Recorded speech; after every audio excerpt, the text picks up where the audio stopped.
प्रेमियों, मानसकार ने नाम महिमा में एक चौपाई लिखी है कि नाम लेत भव सिंधु सुखाई, करहु विचार सुजन मन माई। यानी नाम लेने मात्र से भव सिंधु सूख जाता है। और करो विचार, इस पर विचार करो। सुजन माने सज्जन जन जो हैं वो मन में इस पर विचार करे कि ये कैसे है। तो देखिए, ज्यादातर लोग समझने में गलती कर रहे हैं। पहली बात तो इसमें मुख्य नाम है और दूसरा भवसुंध। और संभव है कि काफी लोग दोनों से अनभिज्ञ। सबसे पहले मैं नाम पर चर्चा करता हूं कि नाम कहते किसको हैं। ज्यादातर लोग जानते हैं कि राम ही नाम है, लेकिन इतना ही नहीं। नाम जो है, नाम जानने का विषय है। देखिए, नाम दो किस्म का होता है, एक वर्णात्मक, एक ध्वन्यात्मक। वर्णात्मक माने जो स्वर व्यंजन के मेल से बने उसको वर्णात्मक कहते हैं। जैसे राम है, कृष्ण है, हरि है, नारायण है, केशव है, ये सब वर्णात्मक नाम है। ये स्वर व्यंजन के मेल से बना हुआ है। और दूसरा ध्वन्यात्मक। और ध्वन्यात्मक माने, धुन माने होता आवाज, शब्द से बना है। शब्द माने तो जो स्वर व्यंजन से परे है, लिखन पढ़न में ना है। जो स्वर व्यंजन से परे है, लिखन पढ़न में ना है। जैसे आपने थाली में किसी लकड़ी से मार दिया, अब जो आवाज हुई उसको आप लिख नहीं सकते, मुंह से बोल के बता नहीं सकते। वो अनुभव का विषय है। आप फिर उसी थाली में मारिए, जो आवाज होगी वो अपना अलग होगी। वो लिखा पढ़ा नहीं जा सकता है, ये केवल अनुभव किया जा सकता है। तो ऐसे जो ध्वन्यात्मक नाम है वो अनुभव का विषय है, वो साधना का विषय है, वो अंतर का विषय है। वो आत्मा परमात्मा के मन के बीच की समस्या है। उसमें ज्ञान इंद्री, कर्म इंद्री, इनकी कोई जरूरत नहीं। यहां तक कि शरीर की भी उसमें जरूरत नहीं पड़ती। अखी बाजो बेकड़ा बिन कन्ना सुनना, और पैरा बाजो चलना बिन हत्था करना, जिब्या बाजो बोलना जीवत यूं मरना, और नानक हुक्म पछाड़ के कि तब खसमय मिलना। उसमें आंख की, कान की, मुंह की, हाथ की, पैर की कोई जरूरत नहीं। चेतन जीव के पास अपनी पूरी व्यवस्था है, और वो अपनी आंख से, अपने मुंह से, अपने हाथ से, अपने पैर से, अपनी इंद्रियों से वो सारा काम करता है। अब आप कहेंगे कि ये व्यवस्था है कहाँ, ये कैसे है? ये थोड़ा सूक्ष्म विषय है। ये विषय ऐसा है कि सतपुरुष के 16 पुत्रों में सबसे छोटे निरंजन भगवान। तो निरंजन भगवान ने 70 चौकड़ी तपस्या किया। सतपुरुष प्रकट हुए, बोले क्या चाहते हो? कहा कि मैं आप ही की तरह से जीवों का, स्रोतों का एक भंडार चाहता हूं राज्य चलाने के लिए। बोले ठीक है। तो सत्पुरुष ने सुरतों का यानी जीवों का एक भंडार निरंजन भगवान को दे दिया।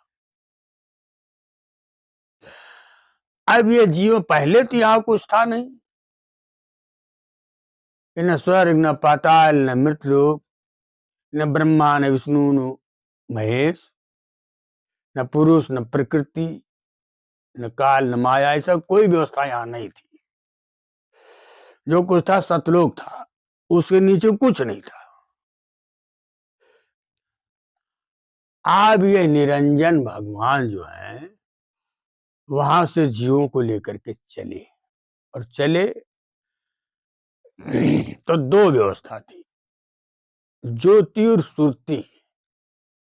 ये दो मिलीजुली धार नीचे को उतारी गई। ज्योति माने प्रकाश, लाइट, और सुरति माने शब्द जो कान से सुनाई पड़े, इसको सुरति कहा जाता है, साउंड। तो लाइट एंड साउंड, शब्द और प्रकाश की एक मिलीजुली धार। जैसे कोई रस्सी बनाई जाती है तो दो धागा मिला करके, दो बेड़ी बना करके और बट करके रस्सी तैयार की जाती है, ऐसी ये दोनों बेड़ी के रूप में बट करके एक रस्सी तैयार की गई, और उसी रस्सी की धार से ये जीवात्मा नीचे को उतारी।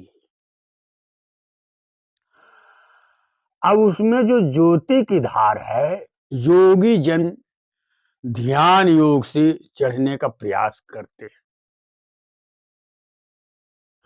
और जो सुरती की धार है, जो शब्द की धार है, जो आवाज की धार है, ये सुनने का विषय है, प्रकाश देखने का विषय है। तो योगी जन ध्यान में उसको निरूपण करते हैं, देखते हैं।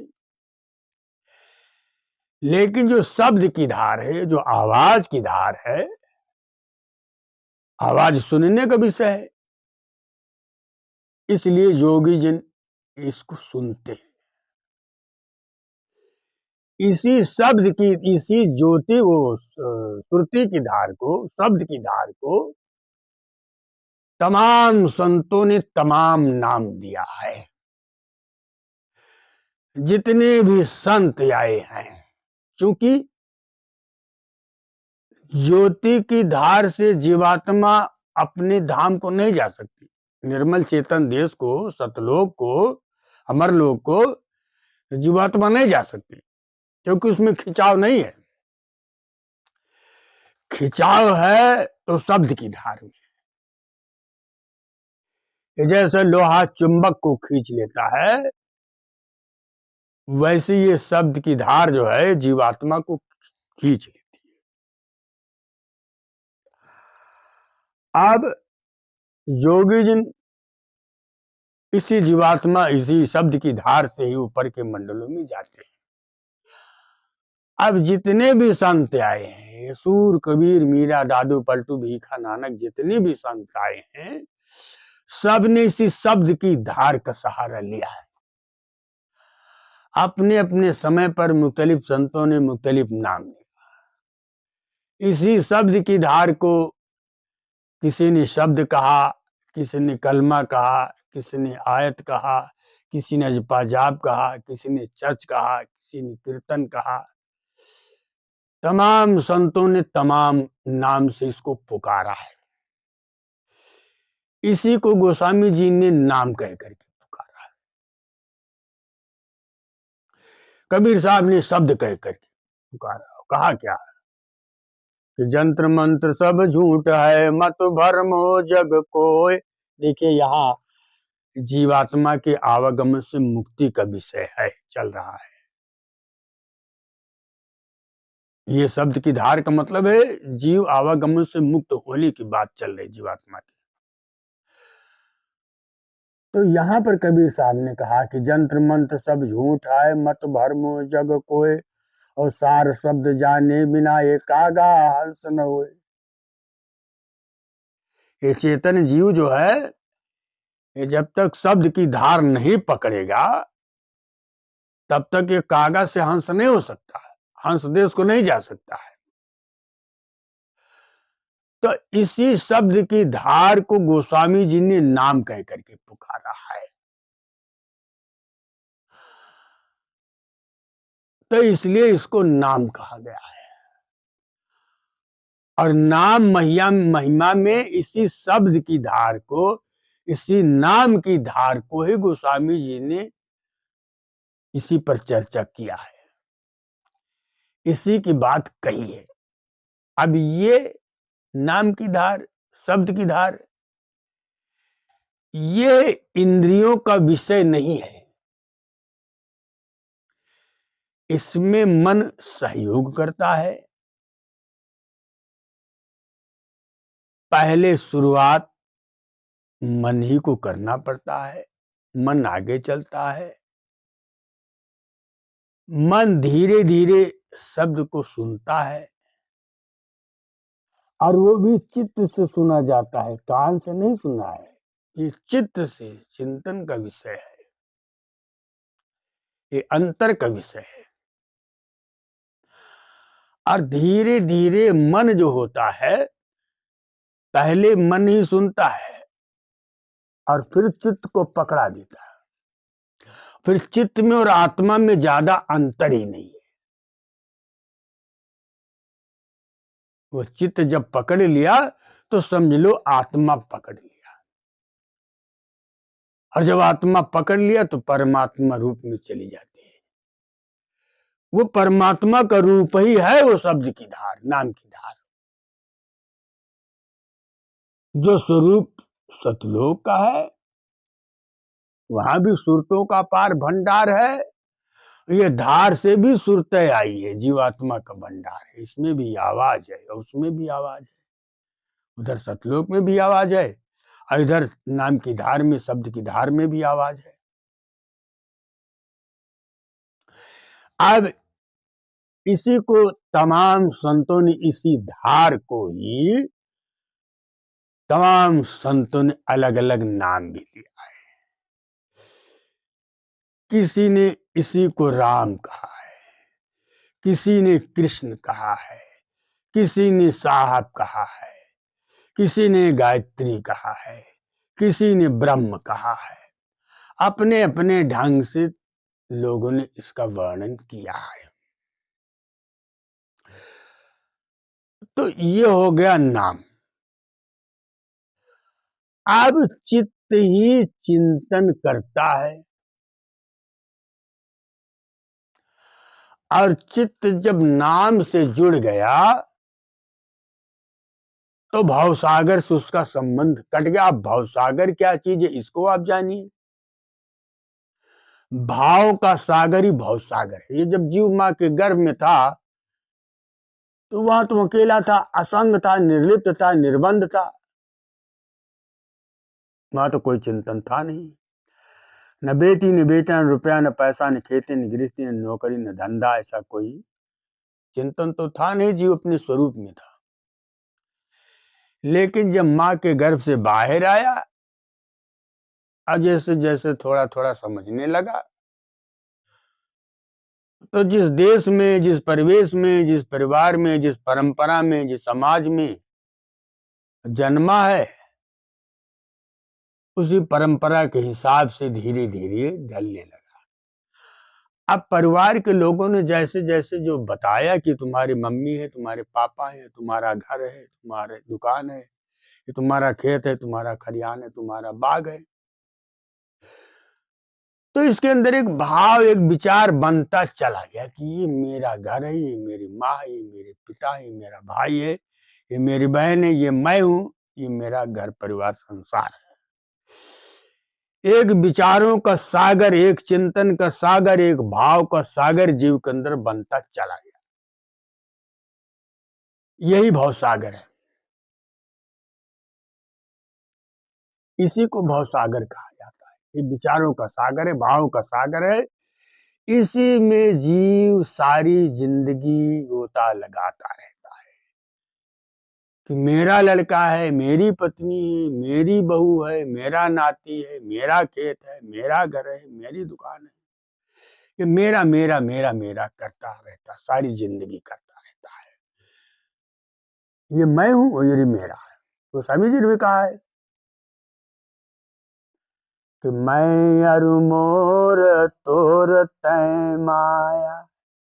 जब जीव आगे आया दुनिया में, तो जैसे जैसे दुनिया वालों से सुना, वही बात इसके अंदर घर कर गई। अब इसके मन मस्तिष्क पर यही बात आ गई कि ये मेरा है, ये मैं हूं और ये मेरा, और वो तुम हो, वो तुम्हारा। तो मैं अरु मोर तोर तै माया, यही वस कीनी जीव निकाया। इस संसार में जीव आया, इसी में फंस गया। ये मैं हूं और ये मेरा है, और वो तुम हो, वो तुम्हारा, यही माया है। जबकि ये दोनों बात गलत है। न तुम कुछ हो, न तुम्हारा कुछ है। तुम्हारा कितना अस्तित्व है कि सिर से लेकर के पैर तक ऑपरेशन किया जाए, टुकड़ा टुकड़ा शरीर को काट करके तुमको तलाशा जाए, तो तुम इसमें कहीं मिलोगे नहीं। ये तुम्हारा वजूद है। यहां बैठे हो, ये कोई पक्का नहीं कि तुम शाम तक अपने घर पहुंच ही जाओ। ये तुम्हारा अस्तित्व है। तो जिसको खोजने पर नहीं मिलने वाला है, जिसके ऊपर कोई कॉन्फिडेंस नहीं है, विश्वास नहीं है, उसको क्या माना जाए? तो ये तुम हो और ये तुम्हारा, यहां तुम्हारा कुछ भी नहीं। अनादिकाल से इसी पृथ्वी को जो भी आया है, जिसके कब्जे में रही, उसी ने कहा कि मेरा है, मेरा है, मेरा है। ऐसे कहते कहते दादा बाबा पता नहीं कितनी पूर्वज आए, वो चले गए, और कोई न लेकर के आया था, न कोई साथ लेकर के गया। ये खेती गृहस्थी, घर धन धाम रुपया पैसा जो कुछ है, यही तूने तैयार किया और यही छोड़ करके तू चला जाएगा। लेकिन नहीं, मन से इसने ये तय कर लिया कि ये मेरा है। ये केवल मन से इसने तय किया है। ये मन का बंधन है। और वास्तव में वो जमीन जहां है वहीं रहेगी, पेड़ जो जहां है वहीं रहेगा, दुकान जहां है वहीं रहेगी। लेकिन मन से इसने अपना बांध रखा कि नहीं, ये मेरा है। तो न तुम कुछ हो और न तुम्हारा कुछ है। लेकिन नहीं, एक भाव का, विचारों का सागर इसके अंदर बन गया है। इसी को भाव सागर कहते हैं। अब नाम लेत भव सिंधु सुखाई। चित्त ही चिंतन करता था, एक समय पर एक ही चीज का चिंतन कर सकता है। अब वो चाहे माया का चिंतन करे, और चाहे भगवान का चिंतन करे, चाहे नाम का चिंतन करे। नाम का चिंतन ही मतलब है भगवान। वो तो भगवान ही का रूप है ये। तो नाम लेत भव सिंधु सुखाई। जैसे जीव, इसी को भजन कहा जाता है। इसी नाम की धार को पकड़ने का ही नाम भजन संतों ने कहा ही है। ये चेतन पूजा है। संसार तो जड़ पूजा कर रहा है। कोई तीर्थों में भ्रमण कर रहा है, कोई मंदिर में बैठ के मूर्ति की पूजा कर रहा है, और कोई व्रत है, कोई उपवास है। इस तरह से तमाम विधाएं लोगों ने अख्तियार कर रखा है। लेकिन ये सारी पूजा, ये जड़ पूजा है। क्योंकि शरीर जड़ है, संसार जड़ है, मूर्ति जड़ है, मंदिर जड़ है, तीर्थ का पानी जड़ है। जो भी आंख से चीज आपको दिखाई पड़ी, वो सब समझो जड़ है। वो चाहे पेड़ हो, चाहे नदी हो, चाहे मंदिर हो, चाहे पत्थर हो, चाहे मूर्ति हो, वो सब जड़ है। वो चाहे 10 करोड़ की मूर्ति हो, लेकिन तो जड़। तो संसार जो ये जड़ पूजा कर रहा है, और ये चेतन पूजा है। आत्मा से नाम की धार को पकड़ना, शब्द का निरूपण करना, वैसे ये काम सद्गुरु बताता है। क्योंकि गुरु गुरु में भेद है, और गुरु गुरु में भाव, और सोए गुरु नित बंदिए के जो शब्द बतावे दांव। जो शब्द की धार का भेद बतावे, नाम का भेद बतावे, भजन का रास्ता बतावे, वही गुरु वंदनीय है, उसी को पकड़ना चाहिए। वही जीवात्मा का असली सुहाग है, वही चेतन जीव का असली कर्णधार है। तब भगवान राम ने कहा है कि कर्णधार सदगुरु दृढ़ नावा, दुर्लभ साज सुलभ करी पावा। कि नर तन भव बारिधि का बेरो। ये नर शरीर जो है, मानव शरीर जो आपको मिला है, यह भावसागर को पार करने के लिए जहाज के रूप। भावसागर मैंने भावों का सागर, जो विचारों का सागर तुम्हारे अंदर बन गया है, इससे तेरी आसक्ति लग गई है, इससे तुम्हारा मोह हो गया है। और यही आसक्ति के कारण जीव बार बार जन्मता मरता है, नरक को जाता है। लेकिन नहीं, नर तन भव बारिधि का बेरो। ये मानव शरीर जीव को जो मिला है, ये एक जहाज के रूप में मिला है, नावका के रूप में मिला है। इसी नावका से चेतन जीव ये भाव सागर को नहीं, भावों का सागर, जो विचारों का सागर इसने बना लिया है, तय कर लिया है, जिसके प्रति इसकी बराबर आसक्ति लगी है, रातों दिन उसी के चिंतन में जुटा हुआ है, उस भाव सागर को इसी जहाज से पार कर सकता है। ऐसी रास्ते से नाम की धार को पकड़ करके, नाम की जहाज को पकड़ करके जीव बड़े आराम से भाव सागर को पार कर जाता है। तो नर तन भव बारिधि का बेरो, और सन्मुख मरुत अनुग्रह मेरो। प्रभु की दया है। अब कर्णधार सदगुरु दृढ़ नावा, दुर्लभ साज सुलभ कर पावा। नाव को चलाने के लिए कर्णधार जो होता है, मल्लाह जो होता है, वो सदगुरु होता है। आज समाज में जो विकृतियां आई हैं, आज बाप को बेटे से गंध आ रही है, भाई को भाई से गंध आ रही है, सास को बहू से गंध आ रही है, इसका कारण क्या है? ये जीवन की नाव का हम स्वयं समझ रहे हैं कि चला पाएंगे, चला ले जाएंगे, चला रहे हैं, लेकिन कितनी बड़ी गलती हो रही है, ये जान नहीं पाता अज्ञानी जीव। ये सही है कि इसका कर्णधार सद्गुरु होता है, उसके पास सारी समस्याओं का विधान है, समाधान है, लेकिन हम लोग सद्गुरु के पास जाते नहीं, नाव का स्वयं चलाते हैं। ऐसा नहीं है, नाव जो मल्लाह चलाता है वो जानकार होता है, हमारे बस का नहीं है। और यही कारण है कि अच्छे अच्छे पढ़े लिखे, अच्छे अच्छे विद्वान डूब जा रहे हैं भाव सागर, इसी भाव के सागर में, इसी भाव सागर में डूब गए। डूबने का माने कि समाज उनको फूटी आंख देखना नहीं चाहता है, ऐसे कुछ कलंकित कर्म कर गए, जबकि पढ़े लिखे विद्वान थे।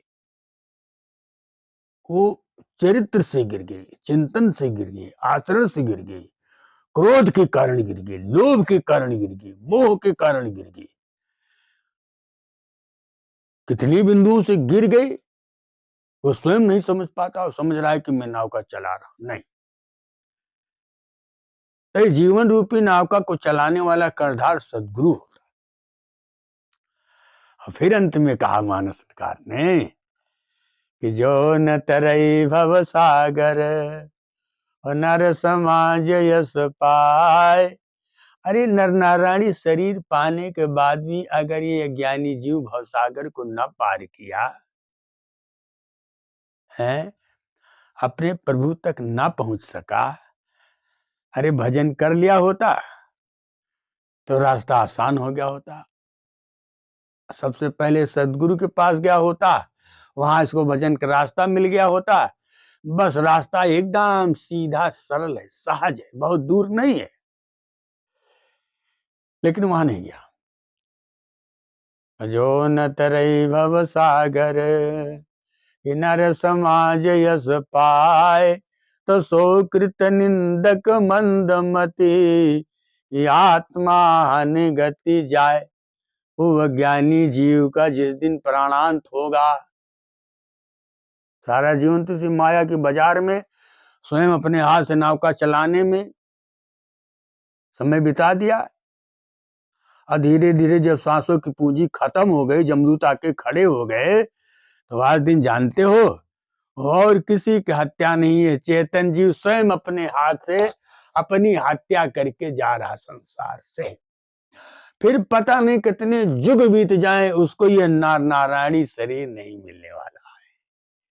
ये मुक्ति का साधन मानव शरीर उसको कब मिले क्या पता, भगवान जाने। फिर किसी 84 लाख योनि में जन्मते मरते जीव का सारा श्वासा खत्म हो जाएगा, समय खत्म हो जाएगा। तो इसलिए प्रेमिये नाम लेत भव सिंधु सुखाही, करो विचार सुजन मन माही। इस चौपाई पर एक छोटी सी झलकी मैंने प्रस्तुत की। अभी तो ये नाम महिमा बहुत व्यापक क्षेत्र है, ऐसे ऐसे थोड़ा थोड़ा विषय मैं इसमें का आपको बराबर देता रहूंगा। जय श्री सीताराम।